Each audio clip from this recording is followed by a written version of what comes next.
मैं रामकिशन यादव पिछले 18 साल से ट्रक चला रहा हूं। देश के कोने कोने में गया हूं, पहाड़, जंगल, सुनसान हाईवे। लेकिन जो उस रात हुआ वो आज तक भूल नहीं पाया। ये बात है 2019 की, मध्य प्रदेश के हाईवे 27 की। मैं इंदौर से नागपुर की तरफ सीमेंट लेकर जा रहा था। रात के करीब 11 बज रहे थे। मेरा खलासी उस दिन छुट्टी पर था। मैं अकेला था। आसमान में बादल गरज रहे थे। सड़क सुनसान थी। रेडियो अचानक खुद ब खुद बंद हो गया। मैंने सोचा शायद वायरिंग की दिक्कत होगी, लेकिन तभी सड़क के किनारे मुझे एक औरत दिखी। सफेद साड़ी में भीगी हुई, बाल चेहरे पर चिपके हुए। वो हाथ देकर इशारा कर रही थी। मैंने ब्रेक लगाया। सोचा इतनी रात को अकेली औरत, शायद मदद चाहिए। मैंने शीशा नीचे किया और पूछा, बहन जी कहाँ जाना है? वो धीरे से बोली, आगे पुल के पास छोड़ दीजिए। उसकी आवाज बहुत ठंडी थी, जैसे किसी कुएं के अंदर से आ रही हो। मेरे रोंगटे खड़े हो गए, लेकिन मैंने दरवाजा खोल दिया। वो चढ़कर पीछे की सीट पर बैठ गई। पूरा ट्रक अंदर से ठंडा हो गया। मैंने शीशे में देखा।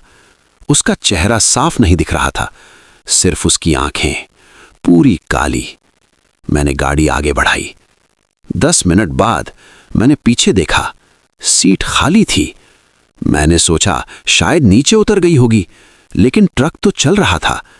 अचानक मेरे कान के पास फुसफुसाहट हुई, धीरे चलाओ। मैं घबरा गया, हाथ कांपने लगे। सामने वही पुल आ रहा था, और जैसे ही मैं पुल के बीच पहुंचा, मेरे सामने अचानक वही औरत सड़क के बीच खड़ी दिखी। मैंने जोर से ब्रेक लगाया। ट्रक फिसला और रेलिंग से टकरा गया। मैं बेहोश हो गया। जब आंख खुली, सुबह हो चुकी थी। लोग मुझे बाहर निकाल रहे थे। मैंने जो देखा वो सपना नहीं था, और आज भी जब बारिश होती है तो मुझे हल्की सी आवाज सुनाई देती है, अंकल। मैं नाम है सुरेश चौहान। मैं पिछले 22 साल से ट्रक चला रहा हूं। राजस्थान से लेकर महाराष्ट्र, मध्य प्रदेश से लेकर छत्तीसगढ़ तक हजारों किलोमीटर सड़कों पर गुजारा है मैंने। लेकिन 2021 की वो रात मेरी जिंदगी बदल गई। उस रात मैंने कुछ ऐसा देखा जिसे भूलना चाहूं तो भी नहीं भूल सकता। ये घटना है मध्य प्रदेश के सिवनी और नागपुर के बीच के जंगल वाले हाईवे की। बरसात का मौसम था। मैं सीमेंट लेकर नागपुर जा रहा था। रात के करीब 12 बज रहे थे। मेरा खलासी उस दिन बुखार में था, तो मैं अकेला ही निकल पड़ा। सड़क पूरी सुनसान थी। आगे पीछे कोई गाड़ी नहीं, सिर्फ मेरा ट्रक और लंबा अंधेरा। रेडियो में पुराना गाना चल रहा था। अचानक रेडियो खुद ब खुद बंद हो गया। मैंने सोचा नेटवर्क चला गया होगा। तभी सड़क के किनारे मुझे एक छोटी सी लड़की दिखी, करीब 10-11 साल की, भीगी हुई, नंगे पैर, हाथ हिलाकर रुकने का इशारा कर रही थी। मेरे दिल में झटका लगा। इतनी रात को जंगल के बीच एक बच्ची। मैंने तुरंत ब्रेक लगाया। नीचे उतरकर पूछा, बेटी यहां क्या कर रही हो? वो धीरे से बोली, मम्मी को ढूंढ रही हूं।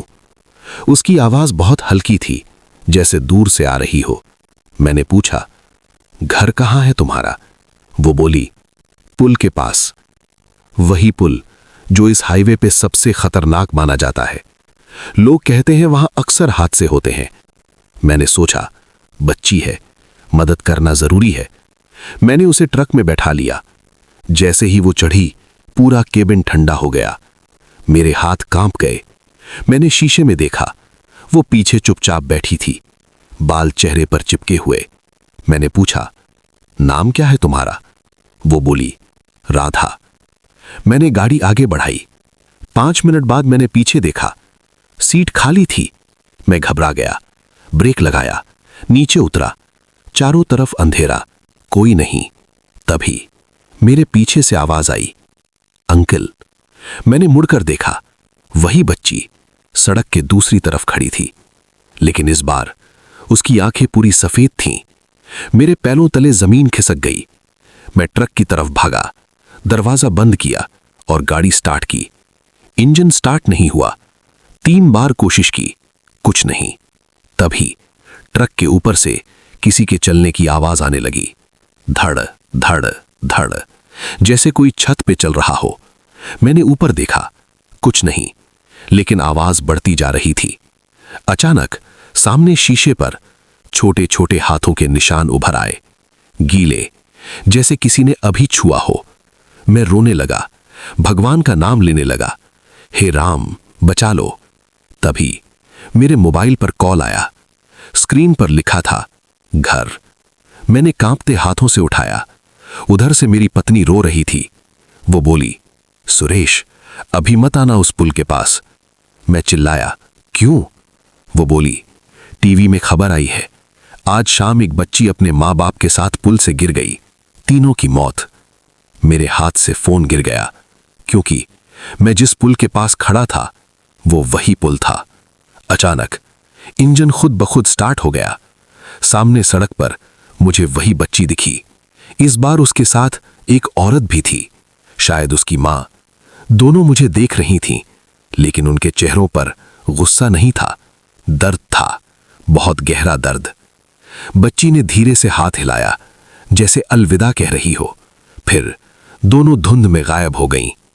मैंने पूरी स्पीड में ट्रक आगे बढ़ाया, पुल पार किया और सीधे ढाबे पर जाकर रुका। सुबह तक कांपता रहा। सुबह अखबार में खबर पढ़ी, सच में एक परिवार की गाड़ी पुल से गिर गई थी। बच्ची का नाम राधा था।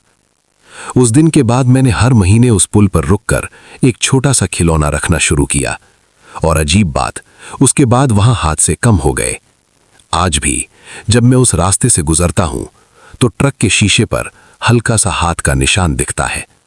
लेकिन अब डर नहीं लगता, बस दिल भारी हो जाता है, क्योंकि वो बुरी आत्मा नहीं थी।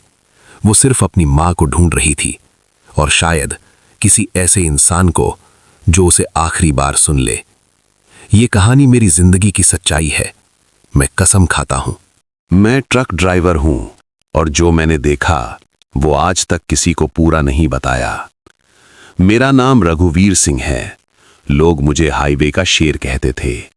22 साल से ट्रक चला रहा हूं। दिन हो या रात, पहाड़ हो या जंगल, कभी नहीं डरा। लेकिन ये कहानी उस रात की है जिस रात डर मेरे साथ ट्रक में बैठा था। उस दिन हम नागपुर से जबलपुर जा रहे थे। ट्रक में लोहे का भारी सामान। मेरे साथ था मेरा पुराना खलासी इमरान। इमरान कम बोलता था, लेकिन उस रात वो बार बार शीशे में देख रहा था। मैंने पूछा, क्या देख रहा है?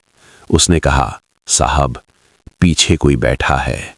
मैं हंस दिया, पागल है क्या, ट्रक में तू और मैं हैं। इमरान चुप हो गया। रात के 2:17 पर हम बरगी घाट के जंगल में घुसे। यहां से पहले भी गुजरा हूं, लेकिन आज जंगल बहुत पास लग रहा था। पेड़ ऐसे जैसे सड़क पर झुक आए हों। तभी ट्रक अपने आप धीमा हो गया। एक आवाज आई, ठक ठक ठक, जैसे कोई पीछे से ट्रक पर चल रहा हो। इमरान कांपते हुए बोला, साहब अब यकीन हुआ? मैंने शीशे में देखा, पीछे एक आदमी बैठा था, लेकिन वो सीट पर नहीं, छत से उल्टा लटका हुआ था। मैंने जोर से ब्रेक मारा, ट्रक रुका। अचानक पीछे की लाइट बुझ गई। अब अंधेरा इतना गहरा था कि अपनी उंगली भी ना दिखे। और उसी अंधेरे में एक आवाज आई, रघुवीर तू बहुत देर से आया। मेरे पैरों से जान निकल गई। तू मुझे पहचानता नहीं, लेकिन मैंने तुझे मरते देखा है। इमरान चीख मारी। वो आदमी अब ट्रक के अंदर था। चेहरा आधा जला हुआ, एक आंख लटक रही थी, कपड़े फटे, खून सूखा हुआ। उसने कहा, मेरा नाम देवेंद्र था, मैं भी ड्राइवर था। इसी रास्ते पर मेरे खलासी ने मुझे छोड़ दिया। तभी ट्रक के बाहर और आवाजें आने लगीं। किसी ने खिड़की पर हाथ मारा, किसी ने दरवाजा खींचा। अब कहानी और गहरी होती है। जंगल में 3 आत्माएं थीं। एक देवेंद्र ड्राइवर, दूसरी उसकी पत्नी जिसने यहीं आत्महत्या की, तीसरा उनका बेटा जो अब भी मां को ढूंढता है। ये आत्माएं हर उस ट्रक को रोकती हैं जिसमें 2 लोग हों। एक को ले जाती हैं, एक को छोड़ती हैं। इमरान अचानक हंसने लगा। उसकी आवाज बदल गई। उसने कहा, इस बार ड्राइवर जाएगा। अब देवेंद्र इमरान के अंदर था। मेरे सामने मेरा साथी नहीं, कुछ और बैठा था। मैं भागा, जंगल में गिरा, मिट्टी में लोटा और पहली बार जोर से रोया। हे भगवान, गलती हो गई, मुझे सजा दे दो, लेकिन उसे छोड़ दो। तभी जंगल में घंटी की आवाज आई। एक बूढ़ा बाबा दिखाई दिया। उसने कहा, नाम ले, डर का नाम ले। मैंने देवेंद्र का नाम लिया, उसकी पत्नी का नाम लिया, उसके बेटे का नाम लिया। एक तेज चीख, इमरान बेहोश, आत्माएं जंगल में खिंच गईं। सुबह हम सड़क पर थे। इमरान जिंदा था, मैं जिंदा था, लेकिन आज भी जब मैं रात में ट्रक चलाता हूं और पीछे कोई आवाज आती है, मैं शीशे में देखने की हिम्मत नहीं करता, क्योंकि कुछ रास्ते आज भी पूरा बदला नहीं लेते। कहानी है मध्य प्रदेश के एक छोटे से गांव की, जिसका नाम था भद्रापुर। गांव के आखिरी छोर पर एक पुरानी, जर्जर और सुनसान हवेली थी, और उस हवेली के पीछे एक काला, गहरा और सदियों पुराना कुआं। लोग कहते थे रात के ठीक 12 बजे उस कुएं से एक औरत की चीख सुनाई देती है। गांव वाले उस रास्ते से रात में नहीं गुजरते थे, क्योंकि जिसने भी हिम्मत की वो या तो पागल हो गया या फिर हमेशा के लिए गायब। लेकिन रवि को भूत प्रेत पर विश्वास नहीं था। 22 साल का रवि शहर से पढ़ाई करके लौटा था। उसे लगता था ये सब सिर्फ अंधविश्वास है। एक रात उसने ठान लिया, आज सच सामने आएगा। रात के 11:55 रवि हाथ में टॉर्च लेकर हवेली की तरफ बढ़ने लगा। हवा अचानक तेज हो गई। पेड़ ऐसे हिलने लगे जैसे कोई अदृश्य ताकत उसे चेतावनी दे रही हो। लेकिन रवि रुका नहीं। घड़ी ने 12 बजाए। जैसे ही वो कुएं के पास पहुंचा, उसकी टॉर्च खुद ब खुद बंद हो गई। चारों तरफ गहरा अंधेरा। अचानक कुएं के अंदर से पानी में किसी के चलने की आवाज आने लगी। छप छप छप। रवि का गला सूख गया। तभी एक ठंडी हवा उसके कान के पास से गुजरी और एक फुसफुसाती हुई आवाज आई, रवि, वापस चला जा। रवि कांप गया, लेकिन उसने हिम्मत करके पूछा, कौन है वहां? अचानक तेज चीख। कुएं से एक सफेद साड़ी पहनी औरत बाहर निकली। उसके बाल बिखरे हुए थे, चेहरा जला हुआ, आंखें पूरी काली। वो जमीन पर नहीं चल रही थी, हवा में तैर रही थी। रवि पीछे हटने लगा, लेकिन उसके पैर जम गए। वो औरत धीरे धीरे उसके करीब आने लगी। हर कदम के साथ हवा ठंडी होती जा रही थी। उसने अपना हाथ रवि की तरफ बढ़ाया, और जैसे ही उसका हाथ रवि के सीने को छुआ, रवि के दिमाग में एक दृश्य चमका। वही औरत सालों पहले उसी कुएं में धक्का देकर गिराई जा रही थी। गांव के कुछ लोग उसे चुप कराना चाहते थे, क्योंकि उसने एक बड़ा राज देख लिया था। वो औरत निर्दोष थी, उसकी आत्मा न्याय चाहती थी। रवि जमीन पर गिर पड़ा। औरत की आवाज गूंजने लगी, मुझे इंसाफ दिलाओ। अगली सुबह जब गांव वालों ने रवि को कुएं के पास बेहोश पाया, तो उसने सबको सच्चाई बताई। पुराने रिकॉर्ड खंगाले गए और पता चला सच में 30 साल पहले एक महिला रहस्यमयी तरीके से गायब हुई थी। गांव के 2 बुजुर्गों का नाम सामने आया। जैसे ही सच उजागर हुआ, रात के 12 बजे आखिरी बार उस कुएं से एक तेज चीख आई। फिर हमेशा के लिए शांति छा गई। लेकिन आज भी अगर कोई उस कुएं के पास आधी रात को जाए, तो ठंडी हवा में एक हल्की सी आवाज सुनाई देती है, धन्यवाद। समाप्त।